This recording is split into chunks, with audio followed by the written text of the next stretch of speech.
insurance, this is Tony Cañas, and today I want to talk to you about job searching within the insurance industry and especially the story of when I left Liberty, because I think that it can be a really instructive story if you're going through an insurance job. The number one mistake I see among job applicants within the insurance industry is they are not applying enough. People call me and they're frustrated. They're like, hey, always hear you talking about how insurance is desperate for talent, and I've been applying for 3 months and I haven't been getting any love. I ask them how many jobs they've applied to, and they've applied to 10 jobs in the last 3 months, and it's just not enough. The number one mistake they make is they don't apply to enough jobs. They get swallowed by the applicant tracking system and just never get a call. And a big part of it is, I think, really best illustrated by this story from when I left Liberty. I had a great time at Liberty. I had a great 2 years as a middle market underwriter. And when I left Liberty, my boss, Dan, very likely went to HR and said something like, I need a new middle market underwriter opening, Duluth, Georgia office, pay band 13. And HR created the posting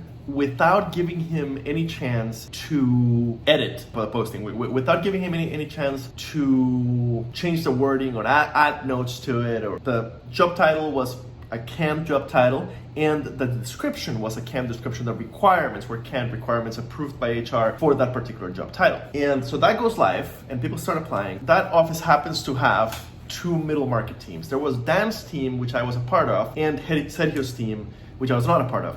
And it could very well be that at the very same time, they both have an opening for a middle market underwriter. Though on the website, those 2 openings are going to look the exact same to the word. The only difference between them is that one of them has a different requisition number from the other, or a different job number. That is the only thing differentiating those 2 job openings on the website. While in reality, it could very well be that Dan's team right now is very tenured and they have the ability to hire somebody without middle market experience and train that person, while at the same time, Sergio's team might be very young and they really need somebody tenure, somebody who has specifically done middle market for a few years. So they're looking for radically different people, and you might be a great match for one of those openings and not the other, and you would never know it because the job openings look the exact same on the website. If you are an internal candidate, if you're already at Liberty, if you are an internal candidate, you can just call HR and kind of sweet talk your way and maybe find out what are they really looking for. If you are an external candidate, you can't do that. You don't have access to have that conversation. My recommendation to you, especially at a large carrier, apply to both. Even if you applied to the first one and you got rejected a week ago, I still want you to apply for the second one once it up, because they can be radically different jobs with the exact same job title, even within a few days of each other. If they have a different requisition number, there is a chance that they're radically different jobs. There seems to be this rule of thumb within the industry that you should not apply more than once within a certain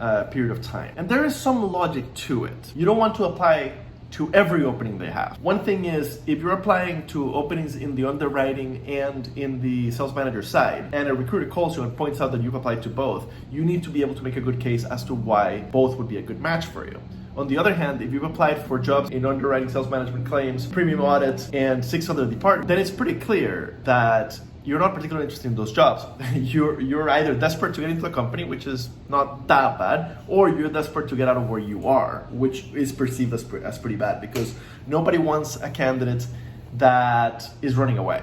Everybody wants a candidate that is thrilled to work for me and my department. Ultimately, the big thing to know is chances are you're not applying enough. You should be applying to all the jobs that could potentially be a good match. The big thing that I see off is just because you applied at this particular company last week and they rejected you for a role that looks very similar to this one, don't let that keep you from applying, especially if you didn't get far in the interview process. If you applied and then a few days later you got a thank you for playing email, but you never chatted with a human being, there's a very, very good chance that your resume never made it out of the ATS or the applicant tracking system. It's not that they don't want you, it's just you fell into the black hole of the ATS, which is a very, very, very common thing and not at all your fault. Big takeaways: apply. Number 2, don't let it scare you because the company has already rejected you recently, and don't let it scare you because you've already been rejected for what looks like the same job but has a different job or requisition number. In fact, during the job search 2 years earlier that led me to Liberty,